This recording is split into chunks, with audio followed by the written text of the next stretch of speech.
બનાસકાંઠા જિલ્લામાં અબોલ પશુઓની હેરાફેરી વધી છે।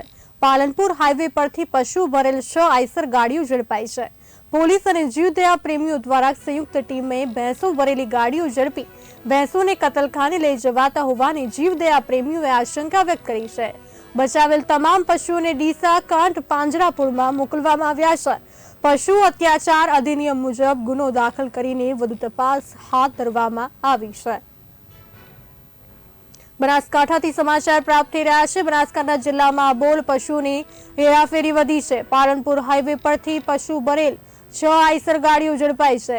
પોલીસ અને જીવદયા પ્રેમીઓ દ્વારા સંયુક્ત ટીમે ભેંસો ભરેલી ગાડીઓ ઝડપી ભેંસોને કતલખાને લઈ જવાતા હોવાની જીવદયા પ્રેમીઓએ આશંકા વ્યક્ત કરી છે। બચાવેલ તમામ પશુઓને ડીસા કાંઠ પાંજરાપોળમાં મોકલવામાં આવ્યા છે। પશુ અત્યાચાર અધિનિયમ મુજબ ગુનો દાખલ કરી વધુ તપાસ હાથ ધરી છે। બનાસકાંઠા જિલ્લો આમ તો રાજસ્થાની સરહદી વિસ્તાર આવેલો હોવાના કારણે કરીને વારંવાર ગેરકાયદેસર રીતે પશુઓની હેરાફેરી થતી હોય છે। પણ અનેકવાર જીવદયા પ્રેમી કાર્યકર્તા અને પોલીસની સતર્કતાના કારણે આવી રીતે ગેરકાયદેસર હેરાફેરી થતા પશુઓને પોલીસ અને જીવદયા કાર્યકર્તાઓ બંને સાથે મળી અને કતલખાને જતા રોકી અને ત્યાં બચાવી અને કાંઠ પાંજરાપોળ ખાતે લાવતા હોય છે। જ્યારે આજની તારીખે વહેલી સવારે પાલનપુર તાલુકા પોલીસ મથક હદની વિસ્તારની અંદરથી 6 ભેંસ ભરેલી ટ્રકો એટલે અંદાજિત તેની અંદર 100 જેટલા ભેંસ હતા જે કતલખાને જવા માટે હતા, જે રાજસ્થાનથી નીકળી અને અમદાવાદ તરફ તેને પોલીસની સતર્કતા અને જીવદયા કાર્યકર્તા તે પહોંચી જતા તેને તમામ જીવોને બચાવી હાલ રાજપુર ડીસા પાંજરાપોળ કાંઠ વિભાગ મુકામે લાવેલા છે।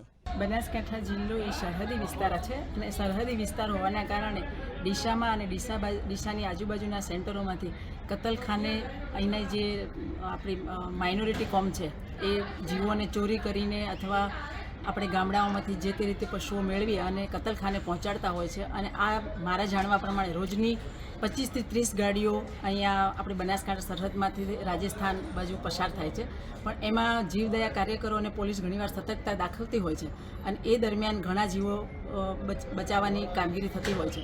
તો આજ રોજ એ દરમિયાન સવારે વહેલી સવારે પાલનપુર તાલુકા પોલીસ અને જીવદયા કાર્યકરોને માહિતી મળતા 6 જેટલી મોટી આઈસર ગાડીઓ ભેંસો ભરી અને કતલખાને જઈ રહી હતી। એ દરમિયાન એમને બાતમી મળતા રોકાવેલી અને એ ગાડીઓ જોતા જે રીતે ભેંસો ખીચોખીચ થપ્પીઓ મારીને ભરવામાં આવેલી હતી અને કતલખાને લઈ જવાઈ રહી હતી એ રોકાઈ અને એને કબજો કરી અને પોલીસે એની FIR નોંધી અને એ માલ આજરોજ ડીસા પાંજરાપોળ ખાતે કાંઠ મુકામે મોકલી આપેલ છે અને એ આજે સંસ્થાના લાલન પાલન નીચે સહાય લઈ રહ્યું છે।